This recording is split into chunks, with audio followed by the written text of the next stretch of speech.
News 18 prime সঙ্গে রয়েছে আমি অমৃতা। 2024 আগে রাজ্যের শাহনাট্টা বঙ্গ সফরে অমিত শাহ, জেপি নাড্ডা। আজ রাতে রাজ্যে আসছেন কেন্দ্রীয় স্বরাষ্ট্রমন্ত্রী ও বিজেপির সর্বভারতীয় সভাপতি। আগামীকাল দলীয় বঙ্গীয় নেতৃত্বের সঙ্গে বৈঠক। এমজি রোডের গুরুদ্বারা ও কালীঘাট মন্দিরেও যাবেন শাহ। অমিত শাহ, জেপি নাড্ডার বঙ্গ সফর, সেই খবরের দিকে নজর রেখেছি। আজ রাতেই রাজ্যে আসছেন অমিত শাহ, জেপি নাড্ডা। আগামীকাল দলীয় বঙ্গীয় নেতৃত্বের সঙ্গে বৈঠক। এমজি রোডের গুরুদ্বারা ও কালীঘাট মন্দিরেও যাবেন শাহ।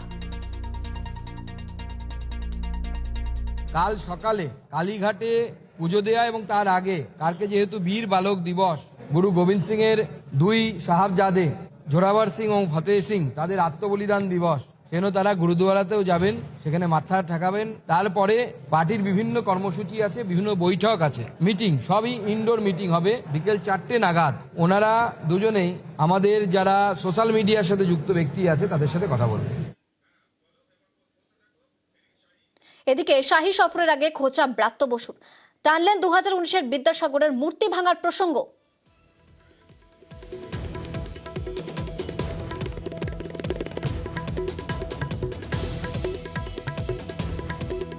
যে গুরুদ্বারা বা টেম্পেলে যাচ্ছেন তার ধারে কাছে যদি কোনো বাঙালি কোনো যদি মনীষীর মূর্তি থাকে, অমিত শাহ আসার জন্য তারা সেটা ভেঙে না দেয়। বিদ্যাসাগরের মূর্তি তার প্রমাণ।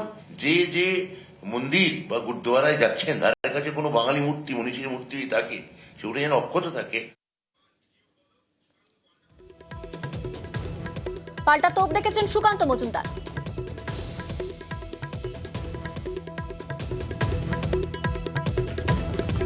এরা বাঙালি সেন্টিমেন্টকে এইভাবে সুশ্রুতি দিয়ে এরা ব্যবসা করছেন। বাঙালির নাম করে পার্থবাবুর প্রাক্তন শিক্ষামন্ত্রীর বান্ধবীর কত খাটের তলায় কত বেরোলো আমরা দেখতে পেলাম। তো পার্থবাবুর বান্ধবীদের বাড়ি থেকে কত বেরোয় আগামী দিনে দেখবো। মূর্তি ভাঙা সংস্কৃতিতে তো আমরা বিশ্বাস করি না। মূল উদ্দেশ্য একটাই, সেটা হচ্ছে বাঙালির সেন্টিমেন্টকে ব্যবহার করে ব্যবসা করে খাওয়া, নিজের ভাই ভাইপোকে কোটিপতি করা।